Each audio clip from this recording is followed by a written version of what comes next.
نحمده ونصلي على رسوله الكريم اما بعد فقد قال الله تبارك وتعالى كما ورد في آخر سورة حج اعوذ بالله من الشیطان الرجیم بسم اللہ الرحمن الرحیم یا ایھا الذین آمنوا ارکعوا واسجدوا واعبدوا ربکم وافعلوا الخیر لعلکم تفلحون وقال عز وجل كما ورد في سورة البقرة ليس البر أن تولوا وجوهكم قبل المشرق والمغرب ولكن البر من آمن بالله واليوم الآخر والملائكة والكتاب والنبيين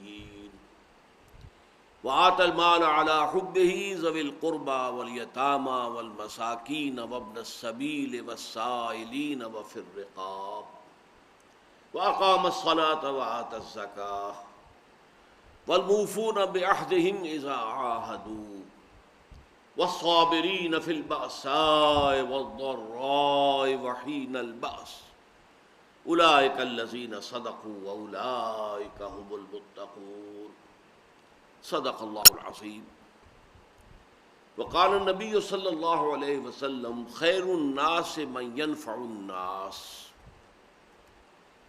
وقال صلی اللہ علیہ وسلم الخلق عیال اللہ او کما قال صلی اللہ علیہ وسلم رب اشرح لی صدری ویسر لی امری واحلل عقدۃ من لسانی یفقہوا قولی اللهم ربنا الہمنا رشدنا واعذنا من شرور انفسنا اللهم ارنا الحق حقا وارزقنا اتباعه وارنا الباطل باطلا وارزقنا اجتنابه آمین یا رب العالمین۔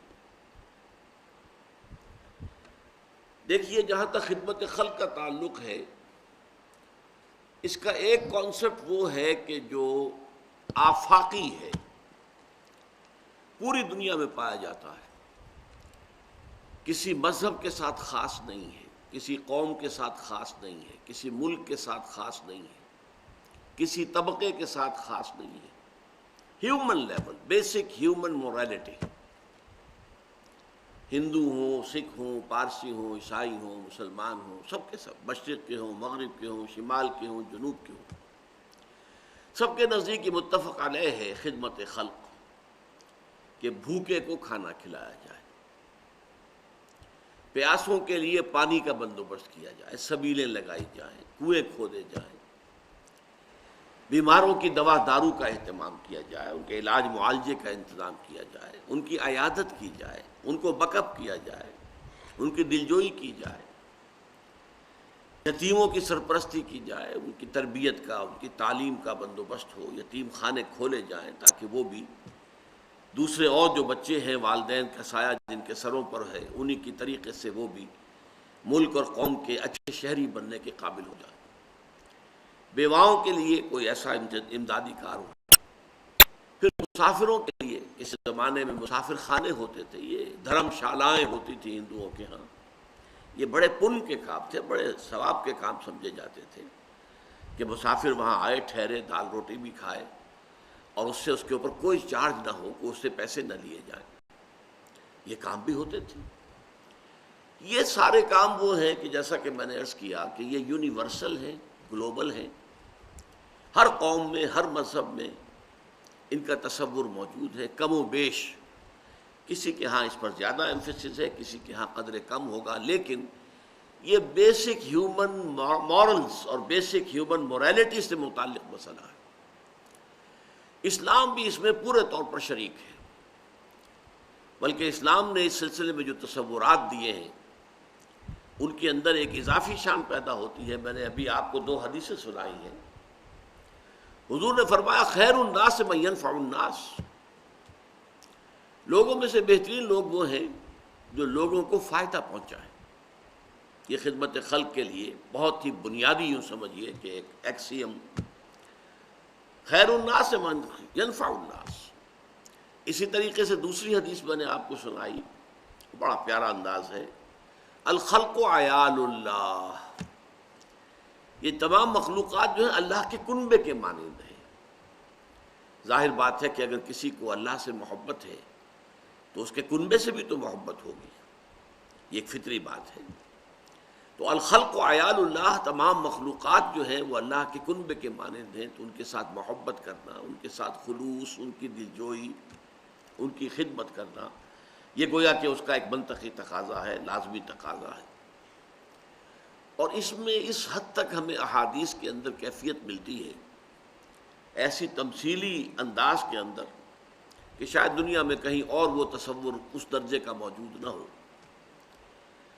کہ اللہ تعالیٰ فرماتے ہیں کہ قیامت کے دن وہ اپنے کسی بندے سے شکوہ کریں گے، اے میرے بندے، میں بھوکا تھا، میں نے تجھ سے کھانا مانگا، تو نے مجھے کھانا نہیں دیا۔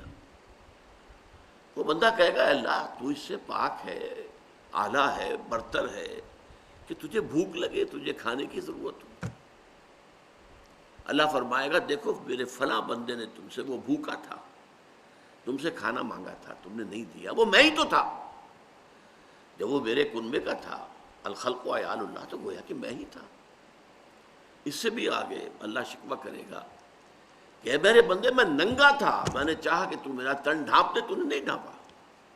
وہ کہے گا معاذ اللہ معاذ اللہ معاذ اللہ، اللہ اے اللہ تو اس سے بہت بلند ہے، بالا ہے، کہ تجھے کوئی عریانی لاحق ہو۔ اللہ فرمائے گا میرا فلاں بندہ جس کے پاس تن ڈھانپنے کو کپڑا نہیں تھا، اس نے تجھ سے سوال کیا تھا، وہ میں ہی تو تھا۔ یعنی سائل کی آستین سے جو ہاتھ نکل رہا ہے اسے سائل کا ہاتھ نہ سمجھو، اللہ کا ہاتھ سمجھو۔ تو اس سے اونچا تو کوئی تصور ممکن ہی نہیں ہے۔ اس اعتبار سے میں جو آیات میں نے آپ کو پڑھ کر سنائی ہیں ان کے حوالے سے تھوڑی سی وضاحت کرنا چاہتا ہوں کہ اس طرز کی خدمت خلق کا معاملہ جو ہے اس کا ہمارے دین میں کیا مقام ہے۔ سورہ حج کی لاسٹ بٹ ون آیت ہے، یا ایھا الذین آمنوا ارکعوا واسجدوا واعبدوا ربکم وافعلوا الخیر لعلکم تفلحون۔ اے ایمان کے دعوے دارو، رکوع کیا کرو اللہ کی جناب میں، سجدہ کیا کرو اللہ کی جناب میں، اللہ کی پرستش کرو، اس کی اطاعت کرو، اور اچھے کام کرو تاکہ تم فلاح پاؤ۔ اب یہاں سوال پیدا ہوتا ہے، رکوع و سجود میں جو ریچولز ہیں ورشپ کے، موڈز آف ورشپ، وہ آگئے، اور عبادت کا لفظ انتہائی جامع ہے۔ پوری زندگی میں ہر اعتبار سے اللہ کے احکام کی اطاعت کرنا اس کا لازمی جز ہے۔ جب یہ ساری چیزیں کور ہو گئی تو وفعلوا الخیر سے کیا مراد ہے؟ پھر کون سا خیر باقی رہ گیا جس کے لیے یہ اضافی الفاظ آئے کہ وفعلوا الخیر لعلکم تفلحون، کہ تم خیر کے کام کرو، بھلے کام کرو تاکہ تم فلاح پاؤ۔ تو اس سے یہی معلوم ہوتا ہے کہ یہ ہے خدمت خلق، خیر الناس من ینفع الناس۔ اس لیے کہ دیکھیے، ایک تو یہ ہے کہ عبادت کا تقاضا یہ ہے کہ آپ زکوٰۃ ادا کر دیں، آپ کے مال میں جتنی زکوٰۃ بنتی تھی وہ آپ نے دے دی، عبادت کا اور اطاعت کا حق تو ادا ہو گیا۔ اب اس سے زیادہ مال خرچ کرنا غریبوں کے لیے، مسکینوں کے لیے، بیواؤں کے لیے، بھوکوں کے لیے، حاجت مندوں کے لیے، یہ گویا کہ اب کار خیر شمار ہوگا۔ وافعلوا الخیر لعلکم تفلحون، اور بھلے کام کرو، نیک کام کرو تاکہ تم فلاح پاؤ۔ اسی کی تائید ہوتی ہے آیت البر سے۔ عام طور پر جو دنیا میں نیکی کا تصور ہے وہ مذہبی سطح پر زیادہ نمازیں پڑھنا، نوافل ادا کرنا، اسی طریقے سے اور عبادت گزاری، اس کو زیادہ سمجھا جاتا ہے کہ یہ اصل نیکی ہے۔ قرآن مجید نے اس کی نفی کی ہے۔ اگرچہ ٹھیک ہے، نماز بھی فرض ہے، ادا کرنی ہوگی، روزہ فرض ہے، رکھنا ہوگا، اسی طریقے سے نماز پڑھتے ہوئے قبلے کی طرف رخ کرنا لازم ہے، آپ کو کرنا ہوگا، یہ ساری چیزیں دین میں ہیں، دین کے احکام میں ہیں۔ اصل نیکی یہ نہیں ہے۔ لیس البر ان تولوا وجوہکم قبل المشرق والمغرب، نیکی، اصلی نیکی یہ نہیں ہے، یا تمام نیکی یہ نہیں ہے کہ تم اپنے چہرے مشرق یا مغرب کی طرف کر دو، رکوع کرو، سجود کرو، یہ سارے جو بھی فزیکل ایکٹس آف ورشپ ہیں یہ سب اس کے اندر آ گئے۔ وَلَٰكِنَّ الْبِرَّ مَنْ آمَنَ بِاللَّهِ وَالْيَوْمِ الْآخِرِ وَالْمَلَائِكَةِ وَالْكِتَابِ وَالنَّبِيِّينَ۔ اصلاً نیک وہ ہے جو سب سے پہلے تو ایمان کی شرط پوری کرے، ایمان لائے اللہ پر، اور یوم آخر پر اور فرشتوں پر اور کتابوں پر اور نبیوں پر. اور اس کے بعد یہ تو ایمان کی بات ہوئی. ہر شخص سمجھ لے گا کہ واقعی ایمان تو مقدم ہے ہر شے پر. ایمان کے بغیر تو کوئی عمل اللہ کو قبول نہیں ہے. لیکن اس کے بعد عمل جو بیان کیا گیا سب سے پہلا اعمال میں سے وہ ہے خیرات، حسنات. لوگوں کو ان کی تکلیفوں میں دیکھ کر اپنا مال ان پر خرچ کرنا. اگرچہ مال طبعاً محبوب ہے، محبوب ہونے کے علی الرغم کہ مال سب کو پسند ہے، کس کو پسند نہیں ہے، مال محبوب شے ہے. لیکن وہ یہ کہ ان کے لیے وہ لوگ آت المال علی حب ہی، اس کی محبت کے علی الرغم انہوں نے مال خرچ کیا.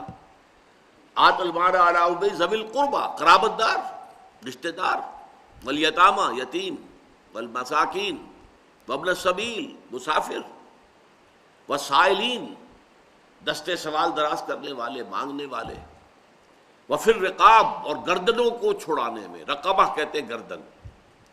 اس کی معنی کیا ہے کہ اگر کوئی غلام ہے تو اپنے مال سے اس کو خرید کر آزاد کر دیا جاتا تھا. یہ بہت بڑی نیکی تھی. حضرت ابوبکر رضی اللہ تعالیٰ عنہ کے جو فضائل کا دفتر ہے اس میں سب سے روشن اور درخشندہ باب یہی ہے کہ غلاموں اور کنیزوں میں سے جو اسلام لے آئے تھے اور انہیں ان کے کافر اور مشرک آقا ستا رہے تھے، مار رہے تھے، تکلیفیں پہنچا رہے تھے، انہوں نے جو بھی ان کے آقاؤں نے منہ مانگے دام مانگے ان پر خریدا اور آزاد کر دی. یہ پھر رقاب ہے. اور اسی کا ایک مفہوم یہ بھی آتا ہے کہ اگر کوئی شخص قرض میں اس طریقے سے جکڑا جائے کہ لاکھ کوشش کے باوجود نہیں نکل پا رہا، تو بجائے اس کے کہ آپ اس کو صرف کچھ تھوڑی سی مدد کرتے رہے کہ سسٹین تو کر سکے اپنے آپ کو، سبسسٹنس تو ہو جائے، نہیں، کوئی لمپ سم قسم کی مدد ایسی دی جائے کہ وہ سارے قرضوں سے نجات پا کر دوبارہ اپنے پاؤں پر کھڑا ہو جائے. یہ جو کچھ برادریاں ہیں جیسے اسماعیلی لوگ ہیں، میمن لوگ ہیں، ان کے اندر یہ بات پائی جاتی ہے. ان کا اگر کوئی ساتھی، ان کا کوئی فرد جو ہے اس طریقے سے اگر گر جائے، کیونکہ سب کاروباری لوگ ہیں، کوئی کاروباری آدمی کی صفت اس طریقے سے گر جائے کہ وہ اس سے نکل نہ پا رہا ہو، تو پھر اسے لمپ سم بڑی امداد دے کر بجائے اس کے کہ اسے مستقل خیراتی بنا دیا جائے، خیرات کے اوپر گزارا کرتا رہے، اسے دوبارہ ایسی اتنی امداد دی جائے کہ وہ اپنے پاؤں پر کھڑا ہو کر اور وہ اس برادری کا، اس معاشرے کا ایک رسپیکٹیبل، باعزت جو ہے شہری اور فرد بن جائے. یہ غور کرنے کی بات ہے. اس کے بعد فرمایا وَأَقَامَ الصَّلَاةَ وَآتَى الزَّكَاةَ، اور قائم کی اس نے نماز اور ادا کی زکوٰۃ. یہاں دو نقطے سمجھنے کے ہیں. اگرچہ ایک اعتبار سے ہم کہتے ہیں الصلاۃ عماد الدین، نماز جو ہے وہ تو دین کا ستون ہے. اور یہ بھی بات صحیح احادیث میں آئی ہے کہ قیامت میں جب انسانوں کا حساب ہوگا تو سب سے پہلے نماز کا حساب لیا جائے گا. روز محشر کے جان گداس بود اولی پرسش نماز بود، یہ بھی صحیح ہے. لیکن اس کے باوجود یہاں نماز کا ذکر بعد میں لایا گیا. وَآتَى الْمَالَ عَلَىٰ حُبِّهِ ذَوِي الْقُرْبَىٰ وَالْيَتَامَىٰ وَالْمَسَاكِينَ وَابْنَ السَّبِيلِ وَالسَّائِلِينَ وَفِي الرِّقَابِ، یہ پہلے لایا گیا. گویا کہ عبادات پر مقدم ہے انسان کے اندر اس جذبے کا ہونا کہ وہ اپنے مال کو جو طبعاً مرغوب ہے، محبوب ہے، اس کو خرچ کرے غریبوں اور محتاجوں، ضرورت مندوں کی ضرورتوں کو پورا کرنے کے لیے. یہ گویا کہ نماز سے مقدم ہے. جب بحث ہو رہی ہے نیکی کسے کہتے ہیں، تو نیکی کے اعتبار سے اگر ارکان دین کی بات ہوگی تو کلمہ شہادت کے فوراً بعد نماز. بنی الاسلام علی خمس، شہادت اللہ الہ الا اللہ وان محمد رسول اللہ، واقام الصلاۃ وایتاء الزکوٰۃ وصوم رمضان وحج البیت. کلمہ شہادت کے فوراً بعد نماز. لیکن یہاں بحث یہ ہے، موضوع کیا ہے کہ نیکی کیا ہے، نیکی کسے کہتے ہیں، خیر کیا ہے، خیر الناس کون شمار ہوگا، لوگوں میں بہتر آدمی کون ہے. تو وہاں معلوم ہوا کہ ایمان کے فوراً بعد انسان کے اندر یہ صلاحیت کہ وہ اپنا مال خرچ کرے ضرورت مندوں کی ضرورت پورا کرنے کے لیے، محتاجوں کی احتیاج کو رفع کرنے کے لیے، یتیموں کے لیے، مساکین کے لیے. مسافر بھی پرانے زمانے میں چونکہ ہوتا تھا اور آج بھی ہو جاتا ہے، بسا اوقات کوئی مسافر جو ہے وہ اس ایسی کیفیت سے دوچار ہو جاتا ہے. فرض کیجئے جو پونجی اس کے پاس سے چوری ہو گئی، اب وہ کھڑا ہے، اس کے پاؤں تلے زمین نہیں ہے، کیا کرے. اجنبی جگہ پر ہے، تو ایسے حالات میں مسافروں کی مدد بھی یقیناً بہت بڑی نیکی کا، اگرچہ ہمارے ہاں آج کل مختلف لوگوں نے اس کو دندہ بنا لیا ہے، ایک پروفیشن جو ہے بیگری کا، اس نے اپنے جو ہے مختلف ہتھ کنڈے جو استعمال کیا، اس کی وجہ سے آدمی شک میں پڑ جاتا ہے کہ پتہ نہیں یہ جینوئن کیس ہے یا نہیں ہے، اور یہ جو شک ہے یہ خود اپنی جگہ پر جینوئن ہے، لیکن یہ ہے کہ بہرحال اس امکان کو آپ رفع نہیں کر سکتے کہ ہو سکتا ہے کہ کوئی شخص واقعہ جینوئنلی ضرورت کے اندر پڑ گیا ہو، کہ اس کے اوپر ایسی آفت آ گئی کہ اس کی جیب کٹ گئی، اس کی ساری پونجی جو ہے وہ جاتی رہی، تو اب وہ تو کھڑا ہوا ہے، معلق ہے ہوا کے اندر، اس کے پاؤں تلے زمین نہیں۔ اب یہ کام جو ہے یہ پہلے ہے، نماز بعد میں ہے، وَأَقَامَ الصَّلَاةَ وَآتَى الزَّكَاةَ۔ اور دوسرا نقطہ یہ ہے کہ یہ زکوٰۃ سے اضافی شے ہے، اس لیے کہ زکوٰۃ کا ذکر تو علیحدہ ہو رہا ہے، وَآتَى الزَّكَاةَ، زکوٰۃ تو علیحدہ بیان ہو رہی ہے، وہ میں نے جیسا کہ پہلے عرض کیا تھا کہ عبادت کے اندر زکوٰۃ تو آ گئی، وہ جو کہا گیا وَفْعَلُوا الْخَيْرَ، تو اب معلوم ہوا وہ اس کے علاوہ کوئی اضافی شے ہے، وہی بات یہاں آ رہی ہے کہ اقام الصلاۃ وآتى الزکاۃ سے پہلے جو ذکر ہو رہا ہے کہ مال کا خرچ کرنا، وآتى المال على حبه ذوي القربى والیتامى والمساکین وابن السبیل والسائلین وفی الرقاب، یہ گویا کہ زکوٰۃ کے علاوہ ہے۔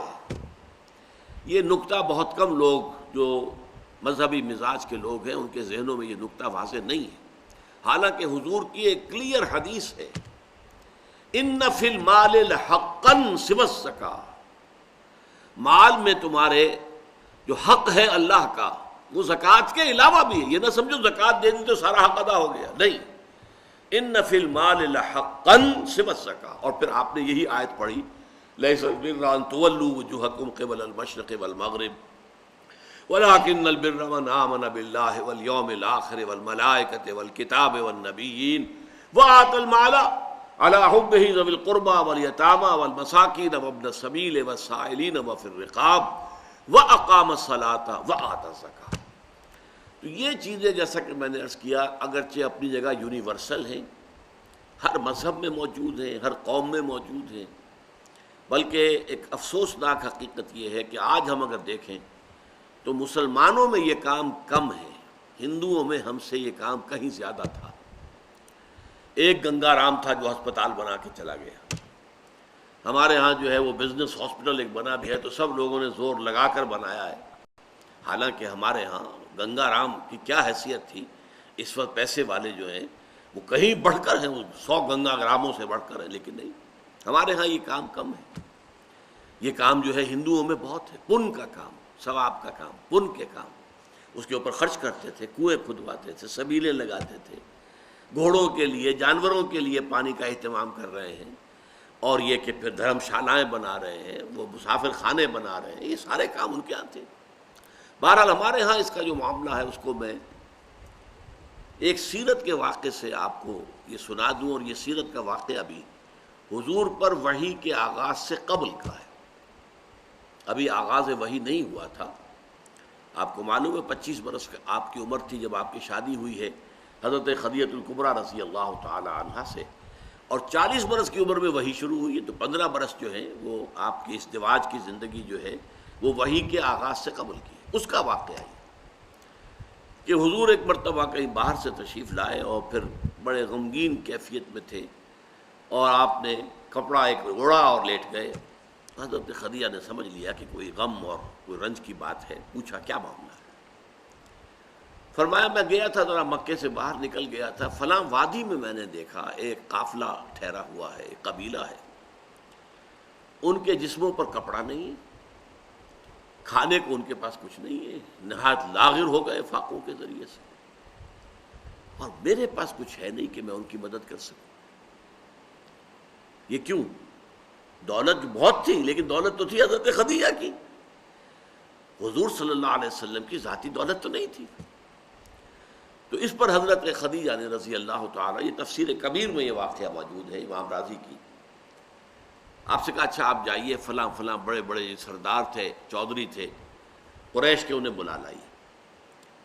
وہ جب آ گئے تو اتنی دیر میں اتنا بڑا ڈھیر اشرفیوں کا لگا دیا کہ جب آئے ہیں تو حضور بیٹھے ہیں تو چھپ گئے اس ڈھیر کے پیچھے، پھر حضرت خدیجہ نے تمام لوگوں کو گواہ بنایا کہ آپ سب لوگ گواہ رہیں، میں نے یہ ساری دولت محمد کے حوالے کر دی صلی اللہ علیہ وسلم، وہ جہاں اور جیسے چاہیں خرچ کریں۔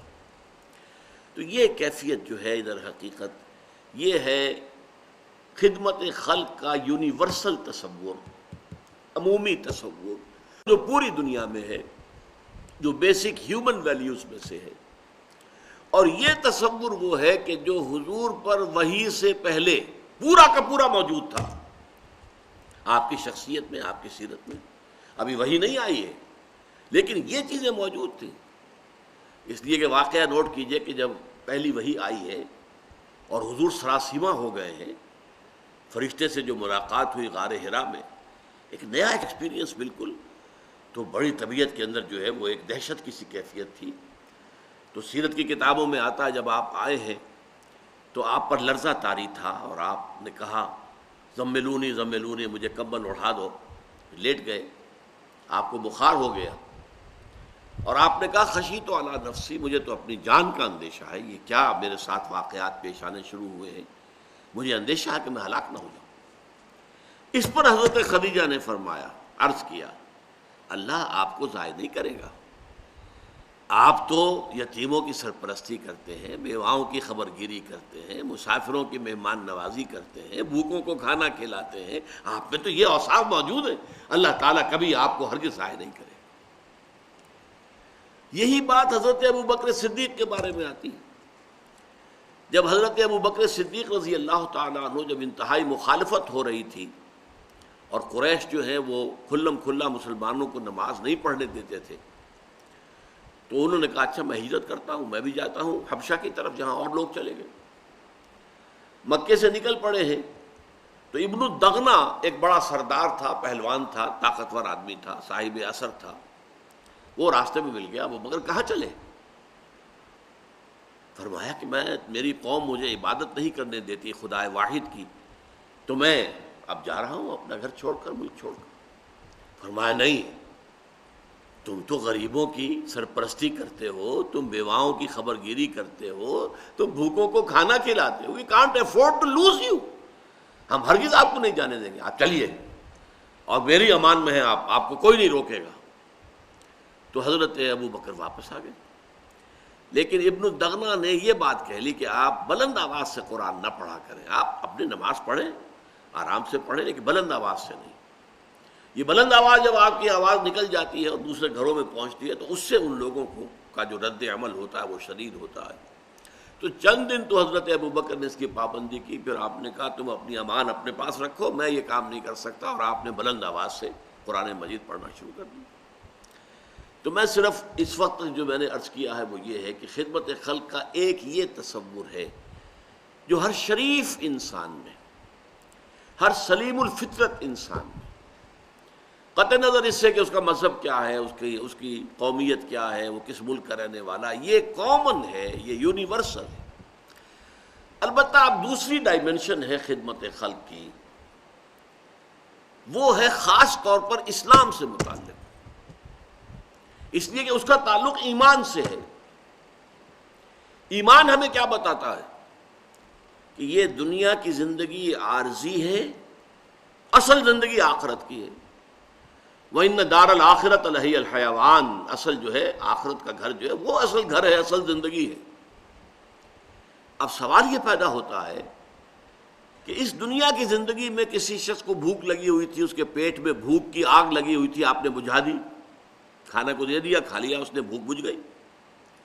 لیکن وہ شخص چل رہا ہے اس راستے پر کہ جو اگلی زندگی میں آخرت میں جہنم کا ایندھن بنے گا، اس کے لیے آپ نے کچھ نہیں سوچا، تو آپ بڑے شقی ہیں، بڑے اگر یقین ہے آپ کا، اصل میں معاملہ بہت بڑا اگر کا ہے، اٹس اے بگ اف۔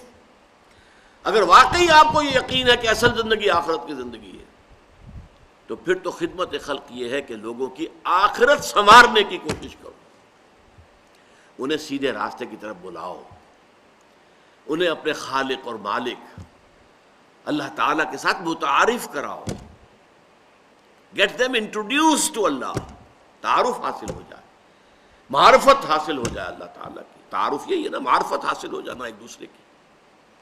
اور پھر یہ کہ وہ اللہ تعالیٰ سے لو لگائیں، اللہ سے محبت کریں، اللہ ہی کو اپنا مقصود و مطلوب اور معبود اور محبوب حق حقیقی بنائیں تاکہ ان کی آخرت درست ہو۔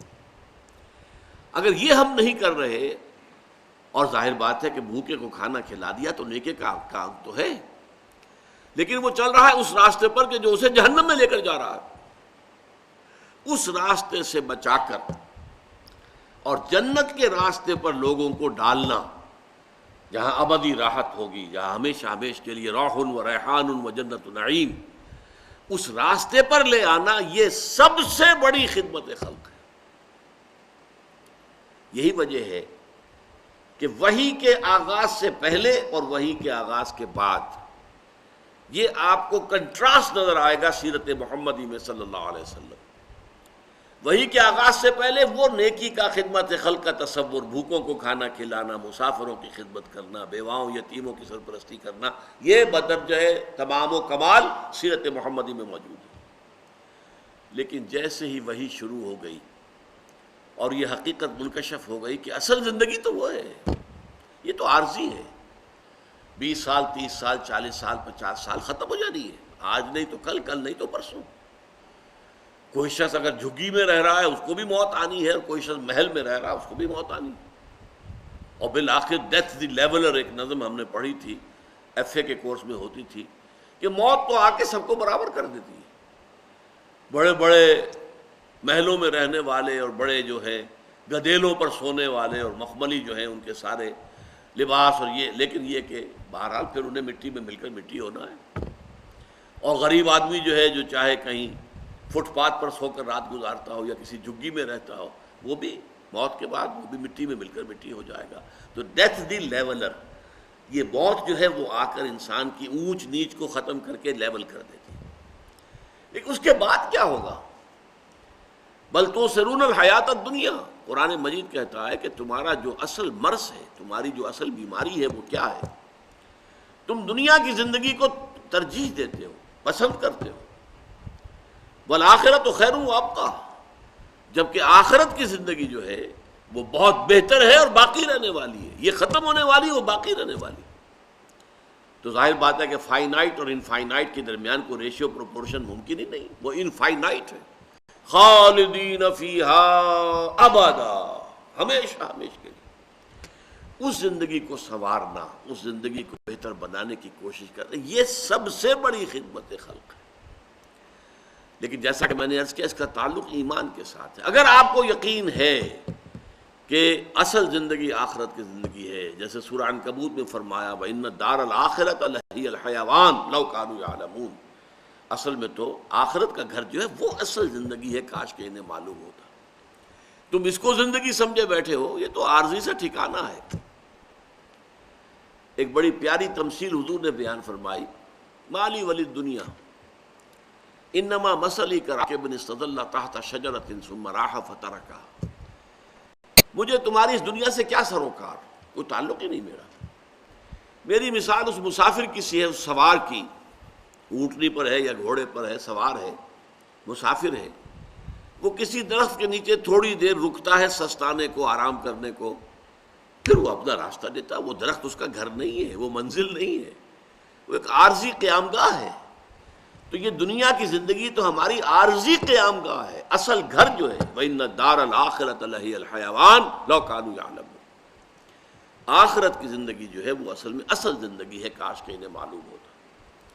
اس میں ایسا بھی ہوتا تھا کہ پھر حضور اپنے گھر کی خواتین کو لے کر بیٹھتے تھے، ایک ایک کا نام لے کر، یا فاطمۃ بنت محمد انقذی نفسک من النار فانی لا املک لک من اللہ شیئا، اے فاطمہ، محمد کی نور چشم، لخت جگر، اپنے آپ کو آگ سے بچانے کی کوشش کرو اپنے اعمال سے، اس لیے کہ مجھے تمہارے بارے میں کوئی اختیار حاصل نہیں ہوگا قیامت کے دن۔ قیامت کے دن اس لیے نہیں چھوٹ جاؤ گی کہ محمد کی بیٹی ہو صلی اللہ علیہ وسلم ورضی اللہ تعالی عنہ، نہیں، تمہارے اعمال ہوں گے پیش کر۔ غافل عمل کوئی اگر دفتر میں ہے، اگر ہے تو وہ پیش کرو۔ یا صفیۃ عمت رسول اللہ، اے صفیہ، اللہ کے رسول کی پھوپھی، انقذی نفسک من النار فانی لا املک لک من اللہ شیئا، اپنے آپ کو آگ سے بچانے کی فکر کرو، اس لیے کہ میں تمہارے کام نہیں آ سکوں گا، مجھے کوئی اختیار حاصل نہیں ہو۔ پھر ایک اور تمثیل آپ نے دی ہے کہ لوگوں، میری اور تمہاری مثال ایسی ہے کہ آگ کا ایک بہت بڑا الاؤ ہے، تمہیں نظر نہیں آ رہا اور تم اس میں گر پڑنے کو تیار ہو۔ یوں سمجھیے کہ اگر فرض کیجئے کہ آپ کہیں کسی راستے میں بیٹھے ہوئے ہیں اور آپ نے دیکھا کہ ایک اندھا بیچارہ سڑک پر چلا جا رہا ہے اور اسے معلوم نہیں کہ آگے سڑک کھودی ہوئی ہے، کوئی ٹیلی فون والوں نے یا کوئی گیس والوں نے یا بجلی والوں نے سڑک کھودی ہوئی ہے، تو اندیشہ ہے کہ وہ اس گڑھے میں گر جائے گا۔ آپ چیخ کر کہتے ہیں اسے بچو بھائی، دیکھو کہاں بڑھے چلے جا رہے ہو، آگے گڑھا ہے۔ اور فرض کیجئے وہ بہرا بھی ہے، وہ آپ کی پکار کو بھی نہیں سن رہا، تو کیا ہوگا؟ پھر آپ اٹھیں گے، دوڑیں گے، بھاگیں گے، اور ہو سکتا ہے کہ وہ گر رہا ہو اور اس کا کپڑا پکڑ کر آپ بچا لیں اس کو۔ یہ ہوگا کہ نہیں ہوگا؟ یہ فطرت انسانی ہے یا نہیں؟ ہاں، ایسے پرورٹڈ لوگ بھی ہو سکتے ہیں جو بیٹھ کر تماشا دیکھیں گرتا ہے کیا ہوتا ہے، وہ پرورشن ہے، وہ تو مسخ شدہ شخصیت کسی کی ہو تو اس کا طرز عمل یہ ہوگا۔ ورنہ اگر فطرت ہے انسان کے اندر اور وہ فطرت سلیمہ ہے، اس کی نیچر جو ہے وہ پرورٹڈ نہیں ہے، تو پھر لازماً وہ یہ کرے گا کہ پہلے پکارے گا، اور اگر سمجھے گا یہ تو بہرا بھی ہے، نہیں نہ یہ دیکھ رہا ہے نہ سن رہا ہے، تو دوڑ کر پھر آدمی ہو سکتا ہے کہ وہ گر رہا ہو اور آپ اس کا کپڑا پکڑ کر اس کو بچائیں۔ یہ مثال دی ہے حضور نے کہ میری اور تمہاری مثال ایسی ہے کہ آگ کا ایک الاؤ ہے، وہ تمہیں نظر نہیں آ رہا، تم اسے میں گر پڑنا چاہتے ہو، میں تمہارے کپڑے پکڑ پکڑ کر گھسیٹ رہا ہوں، بچا رہا ہوں۔ قُوا أَنفُسَكُمْ وَأَهْلِيكُمْ نَارًا، اے نبی بچائیے اپنے اہل و عیال کو بھی اور اپنے رشتہ داروں کو بھی، بچاؤ اپنے آپ کو اللہ کی آگ سے۔ اسی طریقے سے انذر عشیرتک الاقربین، اپنے قریبی رشتہ داروں کو خبردار کیجیے۔ تو یہ دعوت اللہ کی طرف، دعوت ایمان کی طرف، دعوت اسلام کی طرف، صحیح راستے پر آنا، نجات کے راستے پر لوگوں کو لے آنا تاکہ ان کی ابدی زندگی سنور جائے، وہاں وہ جہنم میں جھونکے جانے کی بجائے جنت میں داخل ہو جائیں، یہ اس خدمت خلق سے کئی گنا بڑی خدمت خلق ہے۔ چنانچہ جیسے ہی حضور پر وحی کا آغاز ہوا، اس کے بعد سے لے کر حیات دنیاوی کے آخری سانس تک آپ نے یہی کام کیا، لوگوں کو بچانا، آگ سے بچانا، اللہ کے عذاب سے بچانا، غلط راستوں سے واپس بلا کر صحیح راستے پر چلانا۔ یہ خدمت خلق کی سیکنڈ ڈائمنشن ہے، لیکن اس کا تعلق کیا ہے؟ ایمان کے ساتھ۔ جس شخص کے اندر ایمان نہیں ہے، ظاہر بات ہے اس کے سامنے یہ ڈائمنشن نہیں آ سکتی۔ وہ ڈائمنشن تو ہوگی کہ بھوکے کو کھانا کھلا دو اور بیمار کی دوا دارو کا بندوبست کر دو، وہ تو ہوگی، وہ تو یونیورسل ہے، جیسا کہ میں نے عرض کیا، اس کا تعلق بیسک ہیومن مورالٹی سے۔ لیکن ایمان کے ساتھ متعلق ہو کر خدمت خلق اصل کیا ہے؟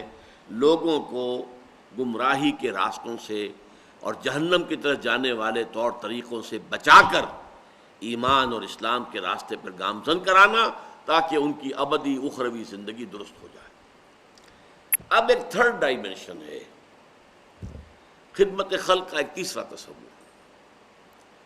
دیکھیے، جو انسانی زندگی میں اجتماعی نظام ہوتا ہے، اگر وہ ظالمانہ ہے، ایکسپلائٹیٹو ہے، ریپریسو ہے، ڈسٹریبیوشن آف ویلتھ غلط ہو رہی ہے، جس کے نتیجے میں ایک طرف دولت کے انبار لگتے چلے جا رہے ہیں، امیر امیر سے امیر تر ہوتا جا رہا ہے، دوسری طرف غریب غریب سے غریب تر ہوتا چلا جا رہا ہے۔ اب اس میں ایک راستہ تو یہ ہے کہ اس نظام کو تو جوں کہ توں برقرار رکھا جائے، لیکن جو اس نظام کی وجہ سے بھوک کا شکار ہو گئے ان کو کھلایا جائے۔ یہ عارضی، یہ پیلیٹیو ٹریٹمنٹ ہوا، میڈیکل سائنس میں ہم اس کو کہیں گے پیلیٹیو ٹریٹمنٹ ہے، اس بھوک کا کچھ زیادہ کر دیا۔ اصل کیا ہوگا؟ اس نظام کو بدلو تاکہ بھوک پیدا نہ ہو، یہ نہ ہو کہ ہیوز اور ہیو ناٹس کے اندر معاشرہ تقسیم ہو جائے، کہ ایک طرف دولت کے انبار ہے اور ایک طرف بھوک ہے اور احتیاج ہے، افلاس ہے، جس کے لیے شاہ ولی اللہ دہلوی رحمۃ اللہ علیہ نے کہا ہے کہ جس معاشرے میں تقسیم دولت کا نظام غلط ہو جاتا ہے، جس کے نتیجے میں امیر امیر سے امیر تر، غریب غریب سے غریب تر ہوتا چلا جاتا ہے۔ تو انسانوں کی بہت بڑی تعداد وہ ہے کہ جو ڈھور ڈنگر حیوانات کی سطح پر گر جاتی ہے، انہیں اپنا سارا وقت، ساری محنت، ساری صلاحیت 2 وقت کی روٹی کے حصول میں صرف کرنی پڑتی ہے۔ جیسے کہ لدو اونٹ ہو، یا ہل میں جتا ہوا بیل ہو، یا کولو کا بیل ہو، انسانوں کی عظیم اکثریت اسی میں لگی رہتی ہے۔ اب ظاہر بات ہے ان میں کوئی اعلیٰ خیال کہاں سے آئے گا، کوئی اعلیٰ آئیڈیا، کوئی عمدہ خیال، کوئی بلند ذہنی اور فکری اور نظریاتی سطح تک رسائی ناممکن۔ 2 وقت کی روٹی پوری نہیں ہو رہی تو اور کہاں ہوگا؟ اور اسی کے لیے کہا ہے حضور نے صلی اللہ علیہ وسلم، کاد الفقر ان یکون کفرا، یہ فقر اور یہ احتیاج، یہ بھوک انسان کو کفر تک پہنچا دیتی ہے۔ جب وہ حیوان بن کر رہ گیا، ڈھور ڈنگر بن کر رہ گیا، کولو کا بیل بن کر رہ گیا، لدو اونٹ بن کر رہ گیا، تو وہ گویا کہ وہ اسلام اور ایمان اور احسان، اللہ سے لو لگانا، اللہ سے محبت کرنا، اللہ سے مناجات کرنا، اللہ تعالیٰ کے ساتھ گفتگو کرنا، یہ کہاں سے آئے گا اس کے پاس؟ سوال ہی نہیں۔ تو ایک جو خدمت خلق کا معاملہ ہے وہ کیا ہے؟ اس زمین میں نظام عدل قائم کرو۔ اس کی مثال میں آپ کو دوں کہ ایک چکی میں جب آپ آٹا پیستے ہیں تو وہ چاروں طرف آٹے کا ڈھیر بنتا چلا جاتا ہے، ادھر سے ادھر تک، چاروں طرف چکی جو ہے اس کے 2 پارٹوں کے درمیان سے آٹا نکل کر، فرض کیجئے کوئی چکی ایسی ہے جو پھر تو رہی ہے، چل رہی ہے، لیکن وہ آٹا ایک طرف پھینکتی ہے، دوسری طرف پھینکتی نہیں۔ یہ مثال ہے اس معاشرے کی جس میں تقسیم دولت کا نظام غلط ہو گیا۔ اللہ تعالیٰ نے وسائل پیدا کیے ہیں، یہ وسائل چل رہے ہیں، پروڈکشن ہو رہی ہے، لیکن نتیجہ کیا نکل رہا؟ نظام اتنا غلط ہے کہ وہ ایک طبقے کو فائدہ پہنچا رہا ہے اور دوسرے طبقے کو محروم رکھ رہا ہے، محرومین۔ اس حالت میں ایک راستہ تو یہ ہو سکتا ہے، جیسا کہ میں نے عرض کیا، کہ یہ جن کو بہت کچھ دے دیا گیا ہے، آٹا زیادہ مل گیا ہے، وہ حاتم طائی کی قبر پر لات مارے، تھوڑا سا آٹا ان کو بھوکوں کو بھی دے دے۔ یہ ہے چیریٹی، یہ ہے وہ تصور پہلا کہ آپ کے پاس ہے، آپ کھانا کھلا دیں، کسی کو بھوکے کو کھلا دیں، کسی کے لیے کوئی اس کی ضرورت پوری کر دیں۔ لیکن اس سے بڑا کام کیا ہوگا کہ اس نظام کو درست کرو، اس چکی کو صحیح کرو کہ یہ ہر طرف آٹا جو ہے ایونلی، برابر انداز کے اندر اعتدال کے ساتھ پھینکے، تمام طبقات تک اس کی برکات پہنچ جائیں۔ وہ نظام قائم کرو کہ جس نظام میں کفالت کی ذمہ داری حکومت پر آ جاتی ہے۔ دیکھیے، ایک پرسنل چیریٹی ہے کہ آپ کسی کو خیرات دے رہے ہیں، اس میں یقیناً خیرات لینے والی کی جو خودی ہے وہ مجروح ہوتی ہے، اس کے احساسات مجروح ہوتے ہیں کہ میں مانگ رہا ہوں، میں کھا رہا ہوں، میں اس سے لے رہا ہوں۔ حدیث میں بھی آیا ہے، الید العلیٰ خیر من الید السفلیٰ، دینے والا ہاتھ اوپر ہوتا ہے، لینے والا ہاتھ نیچے ہوتا ہے، اوپر والا ہاتھ نیچے والے سے بہتر ہے۔ لیکن اگر یہ نظام حکومت کی سطح پر ہو، یہ حکومت کی ذمہ داری ہو، پھر وہ پرسنل چیریٹی کا معاملہ ختم ہو جائے گا۔ وہ تو حکومت کفالت کرنے کی ذمہ داری لے۔ آج مغربی ممالک میں سے بہت سو میں ویلفیئر کا نظام ہے، سوشل سیکیورٹی کا نظام ہے، ان امپلائمنٹ الاؤنسز کا نظام ہے، تاکہ کوئی شخص جو ہے کسی کے سامنے جا کے ہاتھ نہ پھیلائے، حکومت دے گی اسے۔ ایک شہری کے اعتبار سے اس کا حق ہے کہ حکومت اسے دے، کم سے کم اس کی بنیادی ضروریات جو ہیں وہ پوری ہو رہی ہیں۔ یہ اگر نظام ہم قائم نہیں کرتے، اسلام نے وہ نظام دیا ہے، نظام خلافت، کہ ہر انسان کی بنیادی ضروریات کی کفالت حکومت کے ذمہ ہے۔ یہی وجہ ہے، دیکھیے آپ نے پڑھا ہوگا، سنا ہوگا کہ خلافت راشدہ میں، خصوصاً حضرت عمر کے دور خلافت میں، لوگ زکوٰۃ لے کر پھرتے تھے، کوئی لینے والا نہیں ہوتا تھا۔ تو کیوں؟ پہلی بات تو یہ کہ زکوٰۃ تو حکومت کو دی جاتی ہے، لیکن یہ کہ اسلام میں یہ ہے قانون میں کہ جو اموال ظاہرہ ہیں ان کی زکوٰۃ تو حکومت کو دینی پڑے گی، حکومت لے گی حساب سے۔ تمہاری دکان میں 10 لاکھ کا مال پڑا ہے، 2.5% دے دو۔ تمہارے کارخانے میں خام مال اتنا ہے، فنش پروڈکٹ اتنا ہے، 2.5% دے دو. یہ ہے حکومت کا نظام. لیکن ایک اموال باطنہ ہوتے ہیں، گھروں میں کسی نے کچھ روپے رکھے ہوئے، کوئی اپنے وقت کے لیے، کوئی آڑے وقت کے لیے. یہ پرانے زمانے میں ہوتا ہے کہ تکیے کے اندر سی لیے ہیں کہ وہ وہاں پر رکھے گئے ہیں، محفوظ رہیں گے. کسی چور کو خیال نہیں ہوگا کہ تکیے کے اندر بھی پیسے ہو سکتے ہیں. تو ان چیزوں کو کہہ دیا گیا کہ ان کی زکوٰۃ آپ خود دے سکتے ہیں چاہے تو، اور یہ بھی کہ حکومت کو دینا چاہیں تو حکومت کو دے دیں. اس کے لیے جا کر تلاشی نہیں لے گی حکومت، گھروں کو جا کر جو ہے ٹٹولے گی نہیں کہ گھروں میں صندوق کے اندر کیا رکھا ہوا، زیور کتنا. نہیں، یہ اموال باطنہ کہلاتے ہیں. اموال باطنہ کی زکوٰۃ وہ فرد خود دینے کا جو ہے وہ اس کو اختیار حاصل ہے، چاہے وہ حکومت کو دے دے. لو بھائی یہ بھی لے لو. اموال ظاہرہ کی زکوٰۃ تم نے لے لی ہے، باطنہ کی بھی حاضر ہے. اور یہ بھی ہو سکتا ہے کہ وہ آپ خود دیں.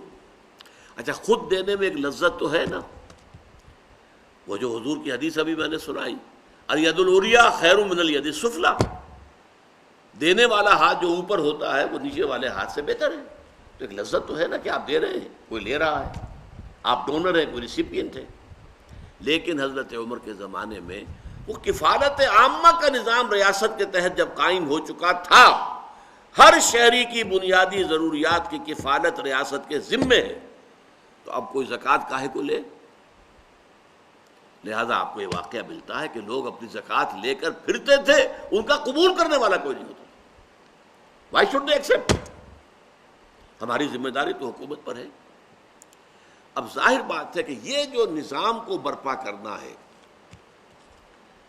اور exploitative, repressive, unjust system of life, politico socio economic system of life, اس کو بدلنا آسان کام نہیں ہے. ظاہر بات ہے کہ ہر نظام کے ساتھ ویسٹڈ انٹرسٹ ہوتے ہیں. اب جاگیرداری نظام ہے، جاگیردار ہے، آپ کہیں جاگیرداری نظام ہم ختم کر دیں گے تو جاگیردار ختم کرنے دے گا آپ کو؟ They are bound to defend their system, اس لیے کہ اس کے ساتھ ان کے مراعات ہیں، ان کے فوائد ہیں، ان کے مفادات ہیں.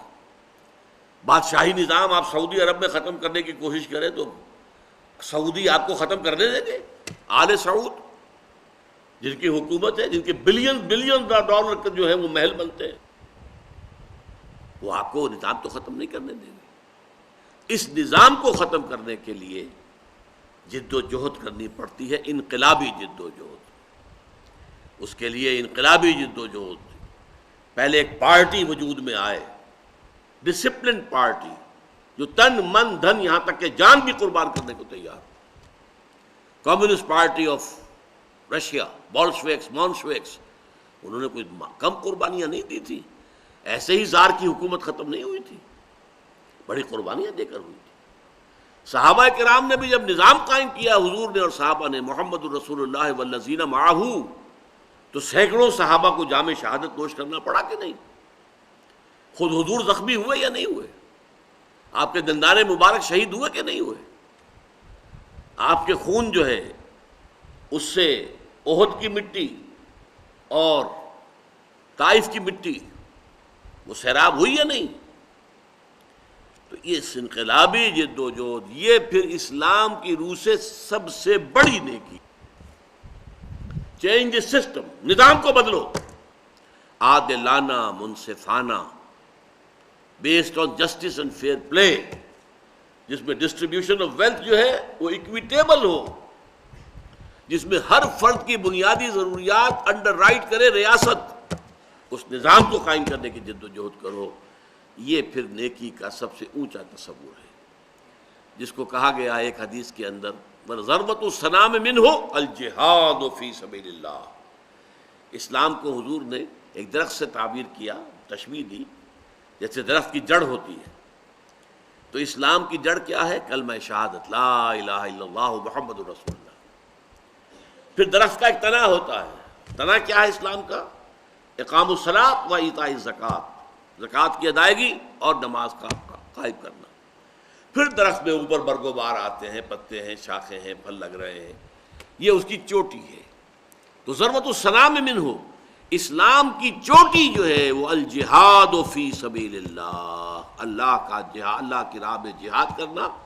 تاکہ اللہ تعالیٰ نے جو عادلانہ نظام دین الحق کی شکل میں، اسلام کی شکل میں، ان الدین عند اللہ الاسلام، جو حضور کے ذریعے سے پایہ تکمیل کو پہنچا، الیوم اکملت لکم دینکم واتممت علیکم نعمتی ورضیت لکم الاسلام دینا، اس دین کو قائم کرنے کے لیے جہاد کیا جائے، یہ سب سے اونچی نیکی ہے۔ اور اس کا مقصد بھی کیا ہے؟ خدمت خلق، تاکہ لوگوں کو ظلم و ستم سے نجات دلائی جائے اور لوگوں کے لیے ان کی زندگیوں کے اندر ان کی ضروریات کو وہاں پہنچایا جائے، ان کے ساتھ انصاف ہو۔ اس کے لیے تو خدمت خلق کے یہ 3 لیولز ہیں جو میں نے آپ کے سامنے رکھے۔ ایک یونیورسل ہے، کامن ٹو آل ہیومینٹی، بھوکے کو کھانا کھلانا، پیاسے کے لیے پانی کا بندوبست کرنا، بیمار کے لیے دوا دارو کا بندوبست کرنا، تیمارداری کا انتظام کرنا، ان کی دلجوئی ہے، جا کر وزٹ کرنا ہے، اور جو بھی طریقے ہیں دنیا کے اندر عیادت ہے۔ اس کے علاوہ غریبوں، یتیموں، مسکینوں، ان کے لیے کوئی کوشش، یہ یونیورسل کانسیپٹ ہے، دس از دی بیس لائن۔ اس بیس لائن کے اوپر 2 اور ڈائمنشنز ہیں جن کا تعلق خاص اسلام کے ساتھ ہے، ایکسکلوسیو۔ ایک کیا ہے؟ لوگوں کو دعوت دینا کہ وہ اللہ کے دین کی طرف، اللہ کی طرف آئیں تاکہ ان کی ابدی زندگی، ہمیشہ کی زندگی، آخرت کی زندگی درست ہو جائے۔ اور دوسرے یہ کہ اس دنیا میں اس عادلانہ نظام کو قائم کرنے کی جد و جہد کی جائے کہ جس کے ذریعے سے نوع انسانی ہر قسم کے ظلم سے نجات پا جائے۔ بس میں اسی پر اکتفا کر رہا ہوں۔ اقول قولی ھذا واستغفر اللہ لی ولکم ولسائر المسلمین والمسلمات۔